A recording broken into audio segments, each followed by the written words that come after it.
Autant d'épisodes, autant de tournages autour de ça, non?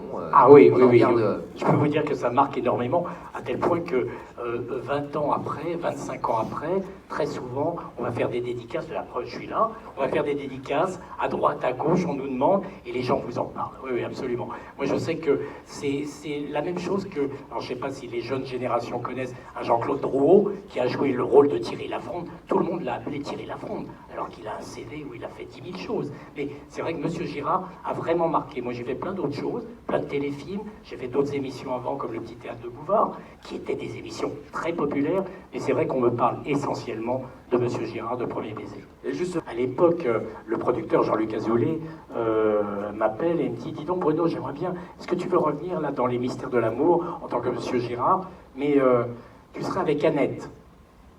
Alors je lui dis « Je serai avec Annette, c'est-à-dire bah oui, tu seras avec elle. » Je lui dis, écoute, ça va jaser dans les chaumières, parce que c'est vrai que Annette a toujours été amoureuse de Monsieur Girard. Vous savez, celle qui avait les couettes et la petite voix, tout le monde la connaît. Vous la verrez demain d'ailleurs, et après-demain, on sera ensemble. Et c'est vrai que je me suis dit, ça va faire bizarre, parce que c'était la meilleure amie de ma fille, c'était comme, entre guillemets, ma seconde fille. Elle me dit, mais non, mais tu vas voir, c'est sympa. Je reçois le scénar, j'avais une scène, première scène, j'étais nu dans le lit avec elle. Alors je lui dis, en plus en gros plan, hein. On la découvre au dernier moment. Moi on me voit au téléphone au départ. Oui, oui. Non, pas trop gros plan quand même. Non, non, là je suis un peu vantard quand même. Mais je suis prétentieux. Et donc, je lui dis, mais là tu crois pas que t'abuses un petit peu, ça va vraiment parler et tout? Il dit, mais non, tu vas voir, ça va être sympa. Et puis avec Magali, on a joué le jeu, on s'est dit, bon, après tout, ça peut être marrant et tout. Et le lendemain de la diffusion, LCI qui nous appelle pour une interview LCI, la chaîne info quand même, c'est pas... Bon, en général, ils parlent d'autre chose. Et c'est vrai qu'on a fait une interview chez LCI pour expliquer le buzz que ça a fait sur Internet, ça a été monstrueux. Mais qu'est-ce qui se passe? Alors, il y avait deux versions du public, de ceux qui aimaient donc Premier Baiser les années fac, c'est... première, c'est oui, c'est une honte, il est plus vieux qu'elle, etc. Bon, il y avait ça, une génération nous sépare, non, c'est pas normal. Et il y avait les autres qui disaient, depuis le temps qu'elle voulait le pécho, le père Gérard, qu'est-ce que vous voulez que je dise à ça? J'ai donc accepté. Non, et ça s'est très très bien passé parce que Magali est vraiment une amie, on s'entend super bien pour jouer ensemble. Et puis j'étais avec tous les copains, Philippe Vasseur que vous voyez là-bas, et toute l'équipe, Hélène, etc. Non, non, c'est vraiment, ça a été un plaisir. Mais c'est vrai que ça, il y a eu un peu de remue-ménage, si je puis dire, dans le ménage. il y a interprète du personnage de José dans Hélène et les garçons, 92 à 94. Vous interprétez toujours ce rôle dans la série Les Mystères de l'amour, et ça depuis 2011. Ça va? Il en a pas trop dit? On peut encore... Non, il a pas dit trop de conneries, ça me fait plaisir. C'est la crainte à chaque fois. Ouais. Comment se passait une journée de travail sur le plateau de la production AB? À l'époque d'Hélène et les garçons, Ouais. parce que c'était un épisode par jour. Hein. Donc, chez AB, ça n'a jamais rigolé. T'arrives le matin à 7h au maquillage, donc tu sais pas à quelle heure tu vas partir, déjà. Non, c'était vraiment de l'abattage, vraiment de l'abattage. On n'avait pas trop le temps de rigoler, en fait. C'était assez contraignant tout de même Oui, beaucoup de gens pensent qu'on rigole beaucoup. Oui, certes, on peut s'amuser, on peut travailler en s'amusant, lapsus. Mais ça bossait dur, ouais.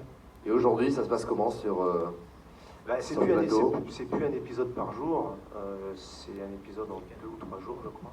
Parce qu'il y a c'est des décors extérieurs, il y a beaucoup de déplacements.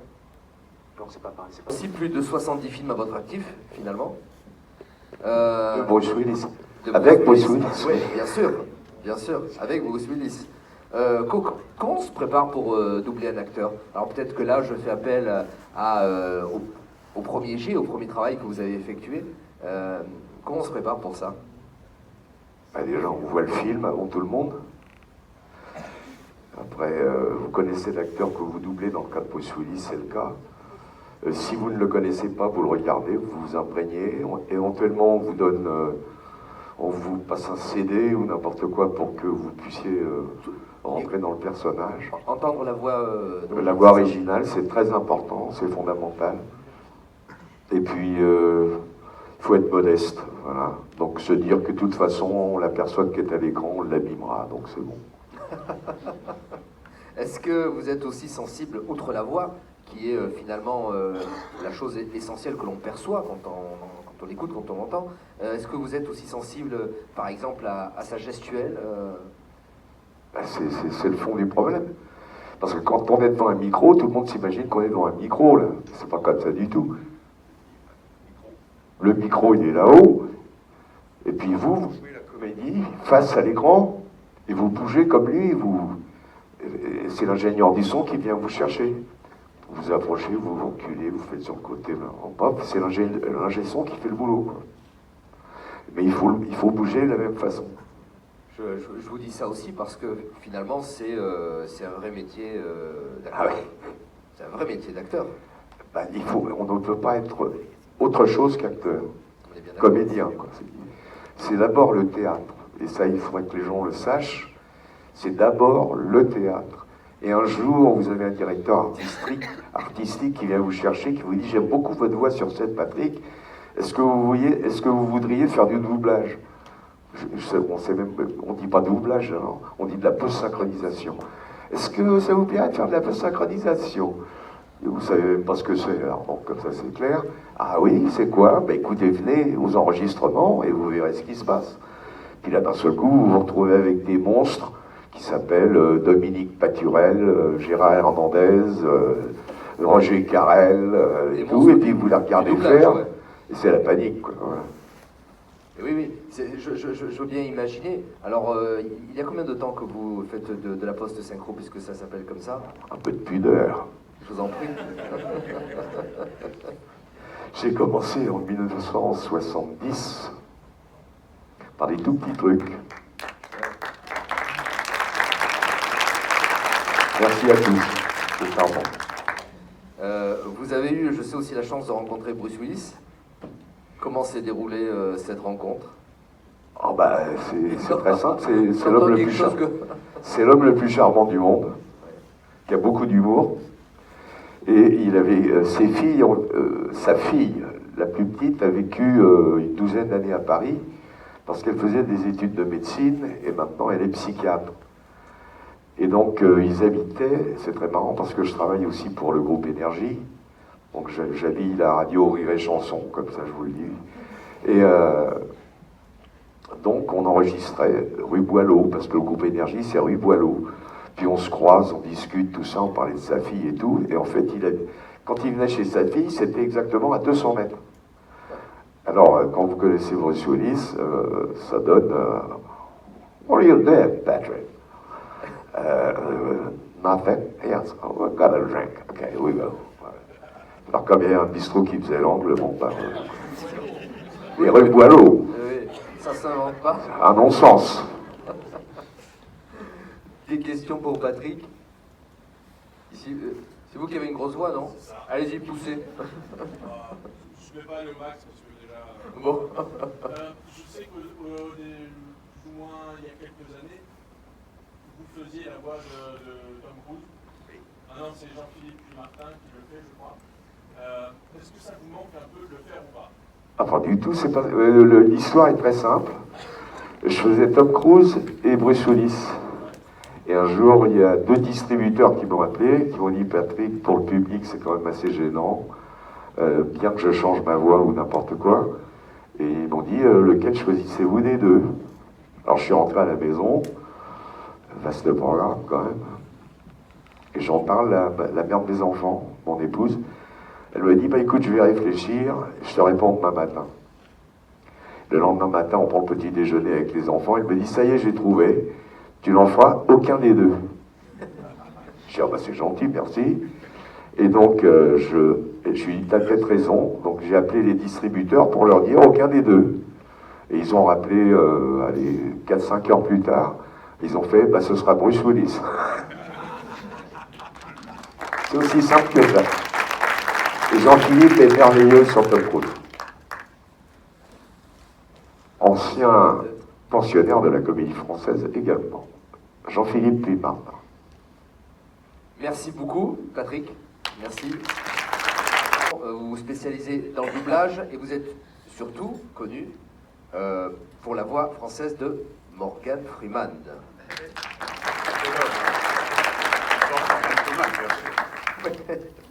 Plus de 40 films à votre actif. Oui. Comment devient-on comédien de doublage pour vous? Oh ben, tout à fait par hasard.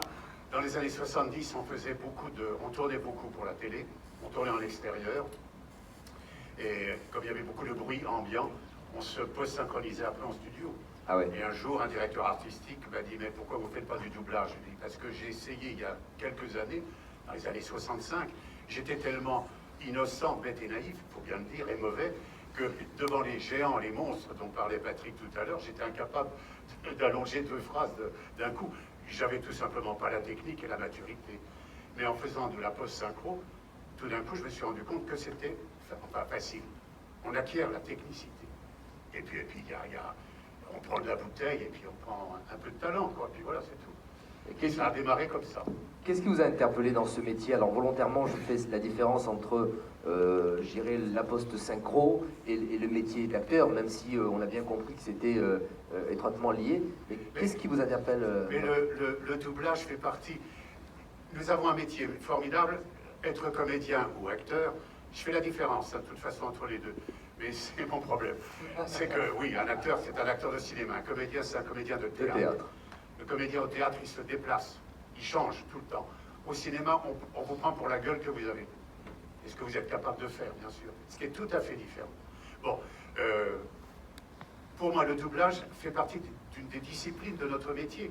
On est clown, on est chanteur, si on a cette qualité, on est danseur en même temps, on peut jouer la tragédie, la comédie, la télé, on est à la radio.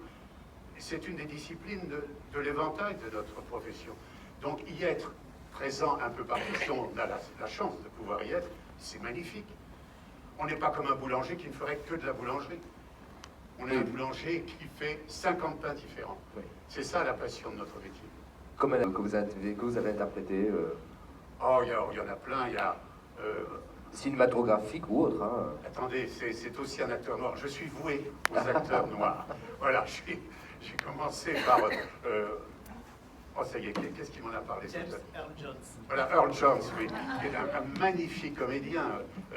David Ben Alley aussi, qui est ah, j'en ai fait pas mal. Mais le plus important, c'est Morgan Freeman, bien sûr. Alors, bien évidemment, vous êtes dépendant des sorties de films, Tout à fait, oui. Mais il fait énormément de documentaires, Voilà. où il est présent à l'image, et je veux dire qu'on apprend des choses fabuleuses grâce à lui.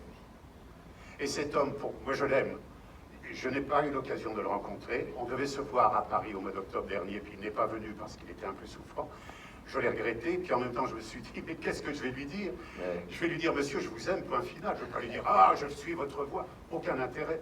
Cet homme, il est plein d'humanisme, il est plein de tendresse pour l'homme, tout simplement. Et ça se sent tout de suite. Et c'est un grand bonheur de le doubler.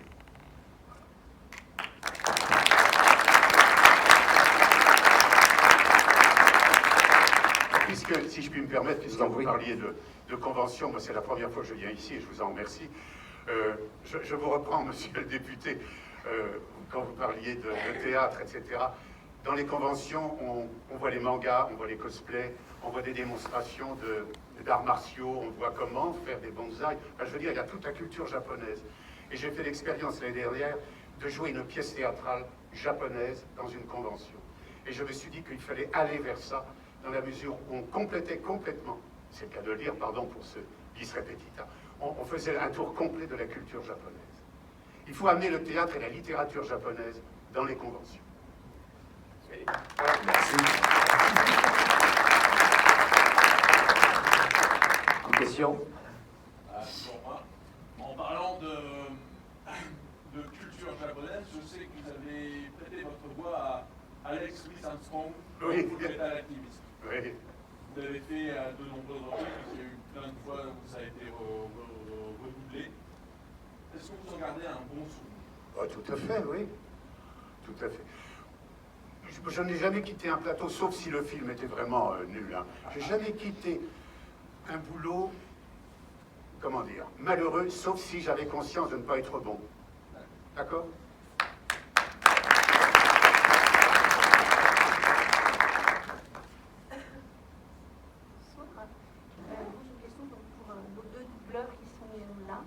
Je me souviens que les doubleurs de Starsky et Hutch disaient qu'ils amenaient de l'humour sur les tournages et que justement la série, quand on la voyait en français, avait plus d'humour qu'en version originale, ce qui est vrai d'ailleurs. Et vous, monsieur, qui doublez Bruce Willis, qui suis une grande fan de Bruce Willis, il est vrai que vous entendre en français et l'entendre lui en VO, il y a de l'humour dans votre doublage.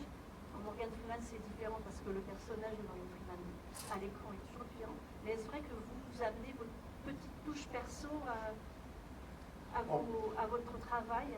On peut apporter une petite touche, mais il ne faut pas déborder. C'est-à-dire qu'il ne faut pas avoir un humour plus fort que ce qu'exprime le comédien à l'écran. Il ne faut pas. On n'a pas le droit de s'approprier l'interprétation d'un acteur américain, chinois ou anglais, peu importe. Il faut qu'on soit à sa mesure. Mais automatiquement, vu le timbre de la voix que nous avons, et puis les sentiments qui nous habitent, il y a toujours un petit peu de nous-mêmes qui passe à ce moment-là. Mais il faut respecter surtout. On ne prend pas la place du comédien. C'est lui qui fait 6 millions, 10 millions d'entrées. C'est pas vous avec votre voix française. Alison, vous êtes une actrice d'origine américaine. Vous avez interprété le rôle de Nellie Olson dans La Petite Maison dans la Prairie pendant 8 ans. 8 ans, ça a duré. C'est 7 ans dans la série. La série continuait pour 9 ans total. Moi, j'étais dans la série pour 7 ans. Comment ça, le début de la série, j'avais 12 ans. Oui, c'est ça. Ah oui. Vous êtes aussi auteur et vous faites des spectacles autour de ce personnage de La Petite Maison dans la Prairie, en français, donc accompagné par Patrick Loubatière, c'est ça? Oui, exactement. Explique le spectacle, oui. Expliquez, Patrick. Expliquez, Patrick. Bon, mais Alison est une fille fantastique, c'est clair. Donc, on est devenus amis il y a pas mal d'années. Et un jour, sur une plage à Malibu, pour l'anecdote, l'idée m'est venue. Je me suis dit, cette fille est tellement géniale. Qu'est-ce qu'elle fout à Malibu? Il faut que je l'amène en France. Il faut que les gens, les Français, profitent d'elle. Elle est généreuse, elle est drôle, elle a un talent fou. Et donc, on a monté ces spectacles qu'on joue depuis pas mal d'années, qui replongent les gens dans l'atmosphère de La Petite Maison de la Prairie avec plein d'anecdotes, de vidéos. Mais le spectacle de demain est très original parce qu'en fait, depuis toutes ces années, on a fait le choix de ne jouer que dans des petites communes. C'est un spectacle intimiste, dans une ambiance très petite maison dans la prairie. Donc demain, on part dans l'inconnu, qu'on va jouer dans un grand espace. Donc on est un petit peu stressé de cette chose un petit peu différente, mais également très très heureux de partir dans cette nouvelle aventure. Alison, vous avez incarné ce personnage que l'on peut qualifier de détestable. Oui. Il était, le personnage était détestable. Oui, c'est vrai, je suis très très fière de ça. Ah ouais. Vraiment, je pense que je gagnais le meilleur rôle dans la série. Absolument. C'était petite étrange parce qu'à le début, j'ai auditionné pour le rôle de Laura. Ah oui. C'était pas pour moi. Et après, j'ai auditionné pour le rôle de Marie, imaginez. Et finalement, j'ai auditionné pour le rôle de Nelly. Et j'ai gagné le rôle immédiatement. Peut-être c'est moi. C'était absolument incroyable pour le cast entier de La Petite Maison. Le monde entier regarde encore. Ouais. La Petite Maison dans la Prairie, du 1020, non, c'est impossible. Impossible! Mais c'est dans 140 pays, et tout le monde regarde La Petite Maison dans la Prairie. Absolument, c'était un miracle pour des acteurs de la série. Et moi, je fais beaucoup de différentes choses, de stand-up comedy, de one-woman show, mais maintenant, une expérience complètement différente, complètement fou. On fait un spectacle en français sur le sujet de La Petite Maison dans la Prairie, mais en France.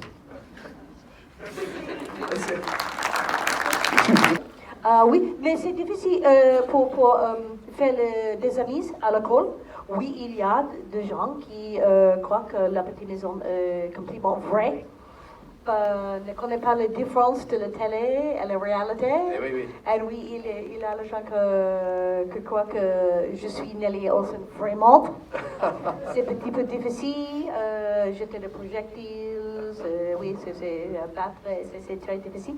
Mais maintenant, c'est pas un problème parce que maintenant, le personnage de le gaz, le méchant, je pense, est plus populaire c'est très populaire maintenant dans toutes les séries et les films. Donc j'ai l'avantage. Oui. Bien avant que les méchants s'installent aussi clairement comme ça dans les séries. Vous avez décidé d'apprendre le français pour ce spectacle? Oui, c'est pour ça. Oui, très difficile. À l'école, je prends le français pour une année, mais c'est terrible. Et maintenant, le spectacle, c'est intéressant parce que il n'est pas un acteur vraiment. Il est le prof de français. Ça a été votre prof de français? Et à le début de le spectacle, il n'est jamais dans les scènes pour une pièce de théâtre. Jamais. Première fois dans la pièce de théâtre, et moi, je ne parle pas français. Donc, on fait un spectacle ensemble en français. Bonne idée. Avec 2 débutants. Vous êtes acteur d'origine écossaise. Je vais demander peut-être à la traduction de se tenir pas très loin de moi pour la suite. Vous avez interprété le rôle d'Olivier Dubois dans la saga Harry Potter, le capitaine Quidditch de la maison Gryffondor. Bienvenue et des applaudissements une nouvelle fois.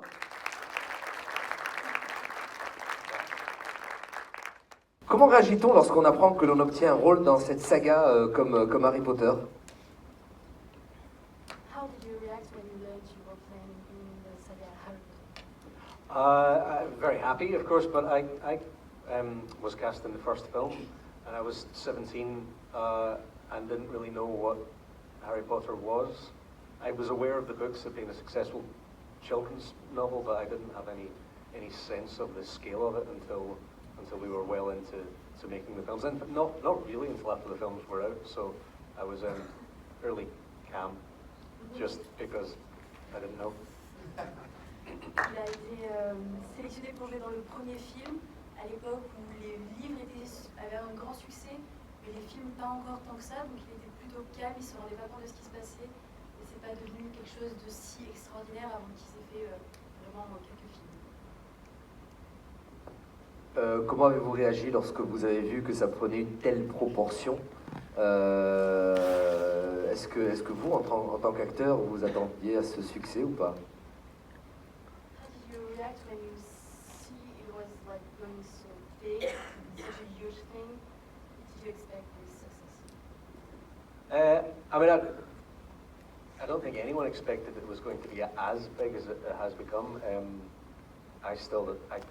I don't know if you feel the same, Deb, but I still don't understand it. Like, I don't mean I don't understand why it's successful. It's great, but I can't actually get my head around the scale of the thing and how many people have seen that job to this day. I mean, it was 20 years ago, and it's still like it's sort of there isn't really a box for that in your brain, you know. Ils ne s'attendaient pas du tout à ce que ça marche comme ça, et ils se rendent toujours pas compte. Aujourd'hui, ça fait 20 ans, et ils n'arrivent pas à réaliser. C'est sûrement la même chose pour les autres, mais ils n'arrivent pas à réaliser ce qui se passe et comment ça peut être aussi extraordinaire. Il n'y a pas de petite case dans le cerveau, comme il a dit, pour comprendre ça. Alors une question complètement en lien avec l'univers d'Harry Potter. Si vous deviez choisir entre posséder un balai volant ou une baguette magique, quel serait votre choix? Et qu'est-ce que vous en feriez? Would you prefer having a magic wand or a flying broom? And what would you do with it? All right, I'll keep it clean. Don't worry. I mean, everyone wants to fly, but that's just one. I mean, yeah, magic wand, and I would fight crime. If you had a magic wand, you could just make your own broomstick anyway, sure. And is that how it works? Sure. Okay, yeah, I'd have a magic wand, and I would use it to make a broomstick. Dans la réponse originale, il a dit que bon, on volait, tout le monde voulait faire ça, mais il préférait une baguette magique pour combattre le crime. Mais Devon lui a fait remarquer qu'avec une baguette magique, il pouvait aussi se créer son propre balai volant. Donc, on reste sur la baguette magique.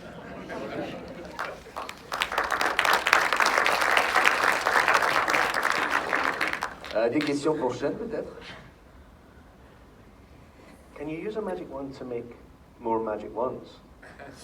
I'd imagine so. Like, what would the point be? That'd be good, because if you had a magic wand, Le you débat could become continue, hein. like a magic wand maker. Yeah. Yes. Il n'y a pas de question, on va se mettre un peu. Depuis Harry Potter, son actualité, c'est à quoi What have you done since Harry Potter? What's happened? In the last 20 years. Look, I mean, I've been an actor for my whole life, and since long before Harry Potter. I've been working since I was 10 years old, and I'm 36 now. So a lot of theatre, a lot of smaller films and television in the UK, but it just nothing, almost inevitably nothing quite sort of really counts on an international scale. I was in a film a long time ago now that was very successful in France, actually, called Cashback. Has anyone seen that? A few people nodding, but France was where it had its most success, which allowed me to travel here quite a lot, which was nice. And last week, I finally made a little film with Robbie Coltrane, who played Hagrid. Yeah. And that's the first time I was actually working closely with Robbie for 20 years. Il a fait beaucoup de théâtre, de petits films qui ont eu beaucoup moins de succès que Harry Potter, mais à l'échelle nationale, au Royaume-Uni, ça a plutôt bien marché. Il a fait récemment un film qui a bien marché en France, qui a eu beaucoup de succès, Cashback, que certains apparemment connaissaient. Et récemment, il a travaillé avec Robbie, dont je connais ses noms, Robbie Coltrane. Robbie Coltrane. Ça faisait 19 ans qu'ils n'avaient pas travaillé ensemble. Acteur d'origine irlandaise, vous êtes l'interprète du personnage de Seamus dans la saga Harry Potter et vous apparaissez dans les 8 films de la saga. Avant de tourner pour la première fois dans Harry Potter, est-ce que vous étiez familier de cet univers Harry Potter ou est-ce que c'était totalement une découverte? Did you know the Harry Potter universe before you filmed this, or it was a discovery? So I'm dyslexic, and I'd never heard of Harry Potter before. And my agent got a phone call to say that they want to fly Dev, like myself, over to the Harry Potter studio, or to Leavesden Studios for a screen test with all the cast, director, producers. So I get to Leavesden Studios and I go on the set. I walk straight past Dan, Rupert and Emma, who play Harry, Ron and Hermione, straight to the director, Chris Columbus, and I thought he was Harry Potter. So I went over, shook his hand, said, "Hi Harry Potter, I'm Devin, nice to meet you." So they were looking for a stupid Irish kid, and they found a stupid Irish kid. Devon est dyslexique et il n'avait jamais entendu parler d'Harry Potter jusqu'à ce que son agent l'appelle et lui dise tu montes dans un avion et tu vas au studio faire une audition. Et quand il est arrivé, il est passé juste devant Ron, Hermione et Harry sans les reconnaître, sans les remarquer. Et il est allé serrer la main du directeur en lui disant bonjour Harry Potter, moi c'est Devon. Apparemment il cherchait un stupide irlandais comme il